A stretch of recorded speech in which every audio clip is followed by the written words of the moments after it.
আমার চাওয়াটা আসলেই মনে হয় একটু বেশি ছিল, তাই না? আসলেই যদি চাওয়াটা বেশি না হবে তাহলে আমি এত কষ্ট কেন পাবো? আমি হয়তো অনেক বেশি কিছু চাই পেয়েছিলাম তোমার কাছে, তাই না? আমি জাস্ট তোমার বলছিলাম যে এখনকার এই যুগে মানুষ ছাইরা যাইতে একটা সেকেন্ড সময় নেয় না, মানুষকে ভুলতে একটা দিনে বেশি সময় লাগে না। কিন্তু আমি তো চাইছিলাম যে তুমি সারা জীবন আমার পাশে থাকো, সারা জীবন আমার কাছে থাকো।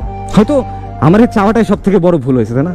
ফ্যামিলির প্রবলেম, টাকার সমস্যা, বন্ধু বান্ধবের থেকে কষ্ট, সবই ছিল লাইফে। আমি জাস্ট একটা পার্সনের মুখের দিকে তাকাইছিলাম যে এই মানুষটা হয়তো আমার জীবনে কষ্ট দেবে না। বাট আসলে আমি ভুল। আমি তোমার সব থেকে বেশি ভালোবাসা সব থেকে বড় ভুলটাই করছি, বিশ্বাস করো। আমি আমার নিজের জীবনের থেকে তোমার বেশি ভালোবাসি, আর এটা তো আরো বড় ভুল।